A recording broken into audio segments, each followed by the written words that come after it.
And welcome back my channel अजूब direction. Dear friends, आज हम देखेंगे बीकॉम प्रोग्राम के सेमेस्टर 5 के बारे में। इसमें क्या क्या सिलेबस होती है तो हम देखते हैं। डिसिप्लिन स्पेसिफिक इलेक्टिव में हमारे पास 2 बुक्स रहेंगी एंड स्किल एनहेंसमेंट कोर्स में भी हमारे पास 2 बुक्स रहेंगी। हमारे पास टोटल 4 सब्जेक्ट होते हैं, जैसे कि हम जानते हैं 4 बुक्स को हम पढ़ते हैं। तो जैसे कि डिसिप्लिन स्पेसिफिक इलेक्टिव में जैसे कि हमारे पास human resource management and principle of marketing, इसमें भी हमारे पास चॉइस है। जैसे कि ये 2 बुक्स है, इसमें से हम एक को रीड आउट करेंगे in future in while during 5th semester. अब दूसरा ये है डिसिप्लिन स्पेसिफिक इलेक्टिव में fundamentals of financial management and industrial laws. इन दोनों में भी हमारे पास चॉइस रहेगी, चॉइस वाइज सिलेक्शन कर सकते हैं जो भी हमें पढ़ना है। स्किल एनहेंसमेंट कोर्स में भी हमारे पास 2 बुक्स रहती है, entrepreneurship development and personal finance. तो इसमें भी हमारे पास चॉइस है, हम इन दोनों में से कोई एक को चॉइस कर सिलेक्ट कर सकते हैं पढ़ने के लिए। एंड थर्ड जेनरिक इलेक्टिव में हमारे पास कोई चॉइस नहीं रहती, इकोनॉमिक्स का है subject principle of micro economics. ठीक है फ्रेंड्स, तो हम स्टार्ट करते हैं इन एक्सप्लेन। डिसिप्लिन स्पेसिफिक इलेक्टिव में जो पहला बुक्स है हमारे पास ह्यूमन रिसोर्स मैनेजमेंट। इसका कोर्स ऑब्जेक्टिव देखते हैं फ्रेंड्स, इसमें क्या लिखा होता है। The course aims to make the learners understand the importance of human resource and their effective management in organisations. Okay friends, जैसे कि ऑर्गेनाइजेशंस में जो मैनेजमेंट होती है, रिसोर्स होता है, ह्यूमन होते हैं, उनकी इम्पोर्टेंस के बारे में हम पढ़ते हैं। ओके, अब हम देखते हैं कोर्स लर्निंग आउटकम्स के बारे में। कोर्स लर्निंग आउटकम्स के बारे में हम डिटेल में जब जानेंगे, जब हमारा 5th सेमेस्टर स्टार्ट हो जाएगा फ्रेंड्स, तो हम जैसे पढ़ेंगे जैसे जैसे हमें समझ में आ जाएगा। कोर्स कंटेंट्स, कोर्स कंटेंट्स में ये है कि हमारे पास कितने यूनिट्स है। जैसे हमारे पास ये देखिए, फर्स्ट यूनिट में introduction of HRM, human resource management के बारे में इंट्रोडक्शन मतलब कि इंट्रो दे रखा है, nature, importance, evaluation and scope of HRM, इसके बारे में हमें एक्सप्लेन कर रखा है ह्यूमन रिसोर्स मैनेजमेंट के बारे में। अब हम देखते हैं यूनिट सेकंड। यूनिट सेकंड में क्या दे रखा है, recruitment, selection and development. HRM के बारे में, ह्यूमन रिसोर्स मैनेजमेंट के बारे में, कैसे रिक्रूट होता है, सिलेक्शन कैसे होता है, डेवलपमेंट के बारे में हमें एक्सप्लेन कर रखा है। ओके फ्रेंड्स, अब हम देखते हैं यूनिट थर्ड, परफॉर्मेंस अप्रेजल के बारे में। जैसे कि हमें परफॉर्मेंस अप्रेजल के बारे में, उसका meaning, objective and methods, potential appraisal and employees counselling, job changes, transfer, promotion and demotion demotion causes and guidelines, principles के बारे में हमें एक्सप्लेन कर रखा है फ्रेंड्स। अब हम देखते हैं unit fourth, compensation management. Compensation management, management के कंपनसेशन के बारे में, एचआरएम के कंपनसेशन मैनेजमेंट के बारे में एक्सप्लेन किया हुआ है यूनिट फोर्थ में। ठीक है फ्रेंड्स, अब ये देखिए जैसे कि एचआरएम लिखा हुआ है, HRM human resource management, employ welfare, safety and health, grievance, redressal, emerging issues and challenges of HRM, human resource management के बारे में इसमें और डिटेल में एक्सप्लेन कर रखा है। ओके, अब हम देखते हैं हमारा next book. Discipline specific elective में जो हमारा नेक्स्ट बुक है वो है प्रिंसिपल ऑफ मार्केटिंग। ठीक है फ्रेंड, जैसे कि मैंने आपको बताया था 2 बुक्स रहेंगी, उसमें हमारे पास चॉइस होती है। अब सेकंड बुक है हमारे पास प्रिंसिपल ऑफ मार्केटिंग। इसमें देखते हैं क्या है। The objective of this course is to provide basic knowledges of concepts, principles, tools and techniques of marketing. Marketing के बारे में हमें अच्छे से इसमें समझ में आएगा जब हम पढ़ेंगे 5th सेमेस्टर में। ओके डियर, अब हम देखते हैं इसमें कोर्स लर्निंग आउटकम्स। जो इसमें कोर्स का जो भी लर्निंग आउटकम्स है उसमें हम जब हम पढ़ेंगे 5th सेमेस्टर में तो हमें अच्छे से समझ में आएंगी फ्रेंड। अब देखते हैं involving product promotion course contents. अब हम देखते हैं इसमें कोर्स का जो कंटेंट्स क्या है, मीन्स यूनिट, कितने यूनिट है, उसमें क्या क्या हमें पढ़ना होगा। यूनिट फर्स्ट में जैसे कि हम देखते हैं इंट्रोडक्शन टू मार्केटिंग, मार्केटिंग के इंट्रोडक्शन के बारे में हम पढ़ेंगे, उसमें मीनिंग, नेचर, जैसे कि आपको पता ही है सबको, ठीक है। अब दूसरा पढ़ेंगे हम मार्केटिंग एनवायरनमेंट। इन्वायरमेंट मार्केटिंग के बारे में, जो भी उनका इन्वायरमेंट, आसपास की जो सराउंडिंग्स होती है, need for study marketing environment, उसके बारे में हम पढ़ेंगे, ओके।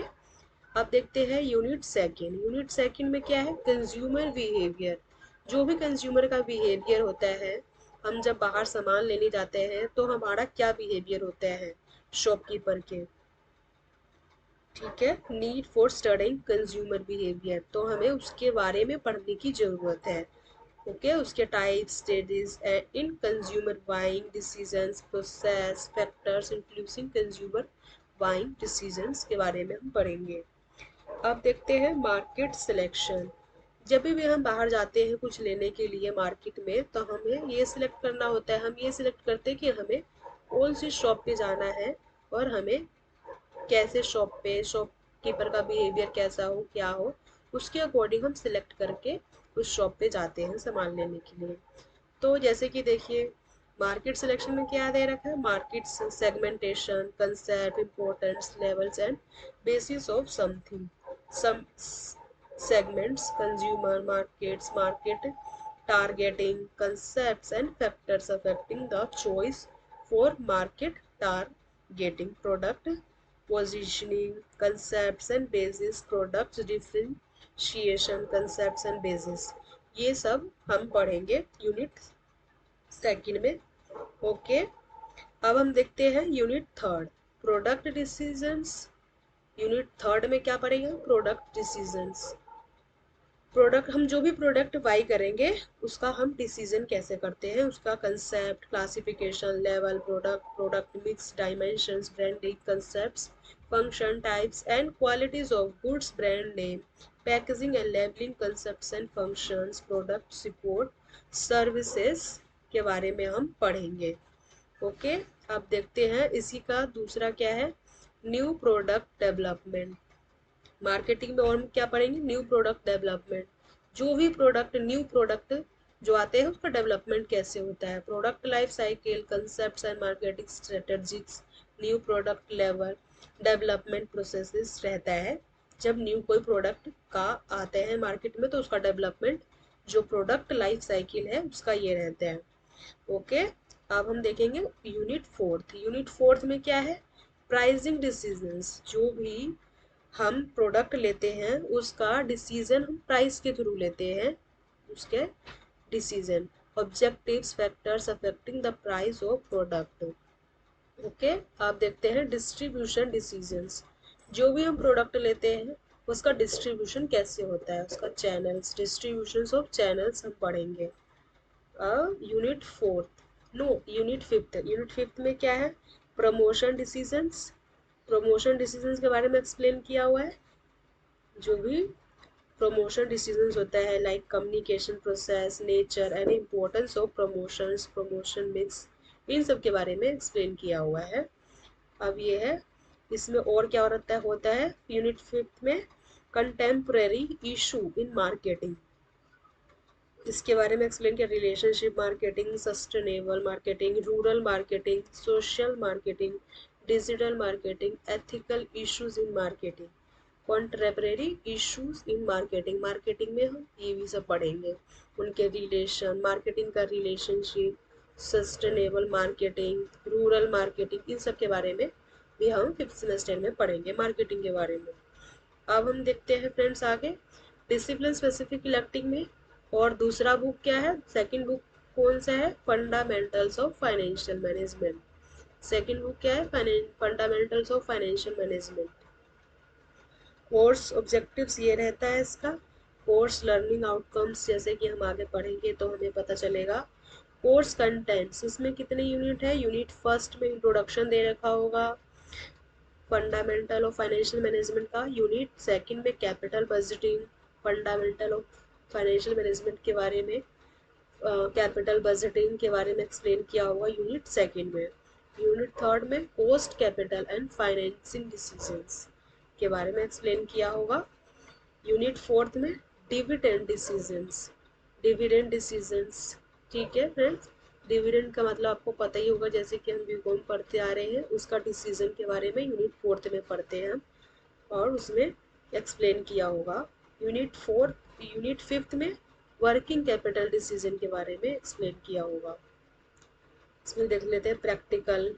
प्रैक्टिकल में क्या नोट दे रखा है, spreadsheets is recommended software for doing basic calculations in finance and hence can be used for giving students subject related assignments for their internal internal assessment process का ये भी होगा, हम 5th सेमेस्टर में देखेंगे।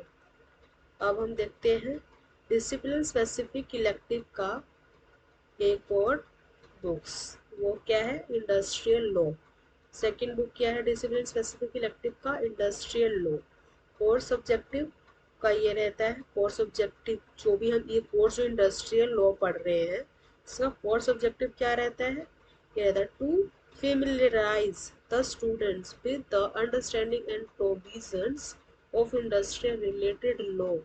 जो भी लॉ है इंडस्ट्रियल का उसके बारे में पढ़ते हैं, जैसे case studies and problems involving issues in industrial laws are required to be discussed. इसमें इंडस्ट्रियल लॉ के बारे में हम, इसका जो मेन मोटिव है इस कोर्स का इंडस्ट्रियल लॉ का, कि इंडस्ट्रियल लॉ के बारे में हमें अवेयर होना है। ओके, हम देखते हैं course learning outcome. Course learning outcome in detail हम चैप्टर में पढ़ेंगे, यूनिट वाइज पढ़ेंगे जब हम सेमेस्टर को रीड करेंगे। तो कोर्स कंटेंट्स, इसमें कितने यूनिट्स होते हैं, क्या क्या एक्सप्लेन किया होता है। यूनिट फर्स्ट में हमें क्या एक्सप्लेन किया होगा, the employees provident fund and miscellaneous provisions act 1952, इसके बारे में 1952 के बारे में एक्सप्लेन किया होगा। जैसे कि definition, schemes under act, employees provision schemes 1995, employees deposit linked insurance schemes के बारे में एक्सप्लेन किया होगा यूनिट फर्स्ट में। यूनिट सेकंड में क्या होगा, एम्प्लॉयज स्टेट इंश्योरेंस एक्ट 1948 के बारे में एक्सप्लेन किया होगा, जैसे इसमें objective applicability of this scheme, definitions, personal injury, factory manufacturing process, wages, partial and permanent disablement, ESI, corporation, standing committee and medical benefits council, contributions, justifications of disputes and claims benefits। क्या इसमें unit second में हम क्या क्या पढ़ेंगे, employ statement insurance act 1948 में हमें ये सारी चीज़ों की एक्सप्लेन में हम पढ़ेंगे। Unit third basis and bonus. Unit third में हम क्या पढ़ेंगे, इंडस्ट्रियल लॉ में बेसिस एंड बोनस के बारे में जो भी होता है उसके बारे में एक्सप्लेन करके हम पढ़ेंगे डिटेल्स में 5th सेमेस्टर में, ठीक है। Unit fourth payment of gratuity act 1972। Friends अब हम ये भी पढ़ेंगे 5th सेमेस्टर में, यूनिट फोर्थ रहेगा हमारा पेमेंट ऑफ ग्रेजुएटी एक्ट 1972। ये सब एक्सप्लेन किया होगा, applicability and non applicability of the act, definition employees, definition employer continuous services, payment of gratuity, forfeiture of gratuity, employers duty to determine and pay gratuity, recovery of gratuity, penalties, इन सब के बारे में payment of gratuity act 1972 unit fourth में हम अच्छे से explain में इन डिटेल्स में पढ़ेंगे 5th सेमेस्टर में। यूनिट फिफ्थ क्या रहता है, employees compensation act 1923। Unit fifth में क्या होगा, यूनिट फिफ्थ में एम्प्लॉयज कंपनसेशन, जो भी एम्प्लॉयज पे जो कंपनसेशन लगता है होता है उसमें 1923 में ये एक्सप्लेन किया होगा, उसका definition, dependent employer, partial and total disablement, workman injury, accident, employer's liability for compensation, the amount of compensation, contracting, commissioners, etc. ये सब हम इन डिटेल में हम 5th सेमेस्टर में पढ़ेंगे, यूनिट फिफ्थ में एम्प्लॉयज कंपनसेशन एक्ट 1923। अब देखते हम नेक्स्ट बुक्स हमारा कौन है, कौन सा है? Skill enhancement course.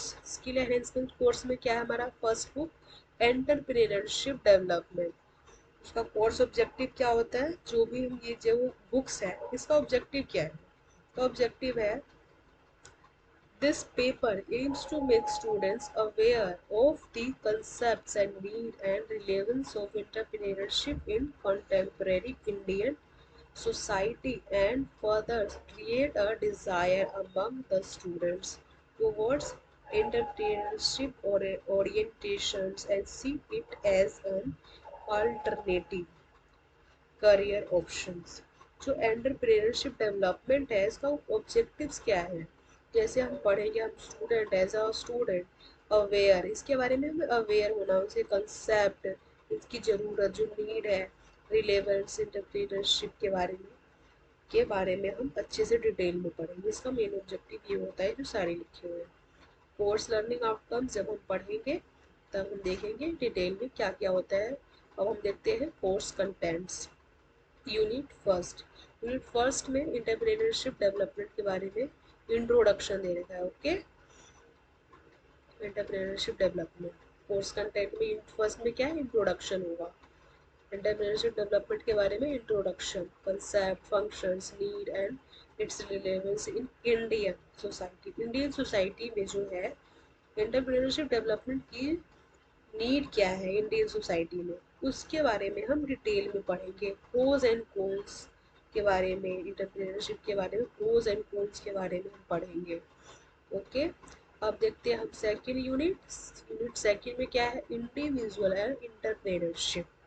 Individual entrepreneurship के बारे में इन डिटेल्स में हम पढ़ेंगे सेमेस्टर में। इसमें देख लो ये क्या क्या है। इंटरप्रेन्योरशिप या competencies, individual risk, behavior, and propensity of entrepreneurship, family, and social support for entrepreneurship. Entrepreneurship values, attitudes, and motivations. Family business in India. जो भी फैमिली बिजनेस है इन इंडिया में उनके बारे में पढ़ेंगे। रोल एंड कंट्रीब्यूशन, उनका क्या रोल रहता है, क्या कंट्रीब्यूशन रहता है towards the growth of entrepreneurship. जो छोटे छोटे स्मॉल एंटरप्रेन्योरशिप होते हैं उनका क्या ग्रोथ होता है एंटरप्रेन्योरशिप थ्रू पार्ट्स सिस्टम्स के बारे में हम डिटेल में पढ़ेंगे। यूनिट थर्ड देख लेते हैं, एंटरप्रेन्योरशिप प्रोसेस। इसके बारे में डिटेल में पढ़ेंगे हम। जनरेशन ऑफ बिजनेस आइडियाज़ के बारे में क्या जनरेशन्स होते हैं, अपॉर्चुनिटीज़ क्या होती है, sensing and identification, test of feasibility of business ideas, developing a business proposal, contents of a business plan, projects, reports, projects, appraisal by external agencies। इन सब के बारे में हम डिटेल में यूनिट थर्ड में पढ़ेंगे। अब देखते हैं हम यूनिट फोर्थ में क्या है? एंटरप्रेन्योरियल इकोसिस्टम यूनिट फोर्थ में, जैसे कि socio economic support system for entrepreneurial orientation, politic, public and private support system, institutional support system, financial marketing, technological and managerial, social organization, trade and industry, associations, self-help groups, business, incubators, angel investors, venture capital, prototype centers, private equity funds, startups, and success stories friends. एक minute हम इसे clear कर लेते हैं।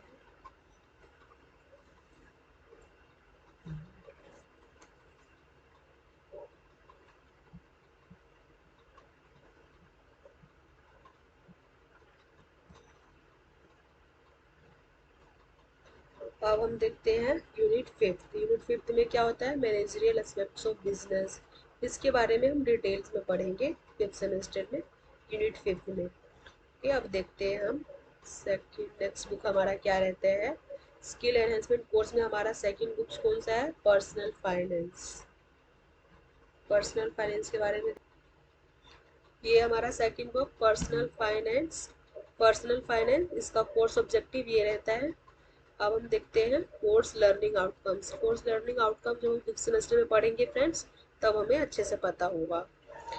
और इसमें course contents कितने units रहते हैं। यूनिट फर्स्ट में देख लो, इंट्रोडक्शन टू फाइनेंशियल प्लानिंग। इसमें इंट्रोडक्शन दिया होगा फाइनेंशियल पर्सनल फाइनेंस के। यूनिट फर्स्ट में क्या होगा, introduction of financial planning. Okay, unit second में क्या, इन्वेस्टमेंट और इन्वेस्टमेंट प्लानिंग। इन्वेस्टमेंट प्लानिंग के बारे में डिटेल में हम पढ़ेंगे यूनिट सेकंड में। यूनिट थर्ड में क्या, पर्सनल टैक्स प्लानिंग। जो टैक्स है उसका पर्सनल हम पढ़ेंगे यूनिट थर्ड में इन डिटेल। यूनिट फोर्थ में इंश्योरेंस प्लानिंग के बारे में हम पढ़ेंगे डिटेल में। Unit fifth retirement planning. कितने, अब हम देख लेते हैं पर्सनल फाइनेंस में कितने हमारे पास यूनिट है, फिफ्थ, फोर्थ फिफ्थ यूनिट है। ओके, अब देखते हैं हमारा सेकंड नेक्स्ट बुक कौन सा है, जेनरिक इलेक्टिव। जेनरिक इलेक्टिव में क्या रहता है, इकोनॉमिक्स का बुक्स होता है बेसिकली। उसका क्या है, प्रिंसिपल्स ऑफ माइक्रो इकोनॉमिक्स के बारे में, ये हमारा फोर्थ बुक है जिसमें हमारे पास चॉइस नहीं है। जेनरिक इलेक्टिव में हमारा इकोनॉमिक्स के प्रिंसिपल ऑफ माइक्रो इकोनॉमिक्स का फोर्थ बुक है, तो हमारे पास चॉइस नहीं है। इसमें कोर्स ऑब्जेक्टिव ये रहता है। Course objective, this course intends to expose the students to basic principles of micro economics and their applications. इसका कोर्स ऑब्जेक्टिव क्या है बेसिकली, इसमें जो basic principles of micro economic जो छोटे छोटे इकोनॉमिक्स से होते हैं उसके बारे में, एप्लीकेशंस के बारे में पढ़ेंगे, एनालाइज करेंगे रियल लाइफ के बारे में। ओके, अब हम देखते हैं इसमें भी कितने यूनिट है। इसमें फर्स्ट यूनिट में इंट्रोडक्शन दे रखा है, इंट्रोडक्शन। सेकंड में कोर्स कंज्यूमर थ्योरी के बारे में हम पढ़ेंगे। यूनिट थर्ड में प्रोडक्शन एंड कॉस्ट के बारे में पढ़ेंगे। यूनिट फोर्थ में होगा परफेक्ट कंपनसेशन के बारे में पढ़ेंगे। एंड ये हमारा फोर्थ बुक खत्म हो गया। तो फ्रेंड्स, अगर आपको ये वीडियो इंफॉर्मेशनल लगा हो अबाउट सेमेस्टर फिफ्थ बीकॉम के बारे में, हमने बताया है जैसे कि इंफॉर्मेशन आपको दी है कि कितने बुक्स होंगे हमारे पास, यूनिट बीकॉम सेमेस्टर फिफ्थ में हमारे पास कितने बुक्स होंगे, हमें इन डिटेल क्या क्या पढ़ना होगा फ्रेंड्स, अब इन सब के बारे में मैंने आपको डिटेल में बता दिए। ये बेसिकली सोल का है, सोल का सिलेबस है, बट यही फॉलो अप, यही बुक्स हमें एनसी वेब में भी मिलते हैं। एनसी वेब का भी बेसिकली एज वेल एज यही होता है। तो फ्रेंड्स, ये सारी इंफॉर्मेशन थी, सिलेबस थी फिफ्थ सेमेस्टर के बीकॉम के बारे में। तो फ्रेंड्स, अगर आपको इन्फॉर्मेशन लगा हो इस वीडियो को देख करके, तो आप लाइक शेयर एंड सब्सक्राइब करें। And thank you very much to watch this video. Please subscribe and share, like my channel Ajub Direction. Thank you friend. Thank you so much.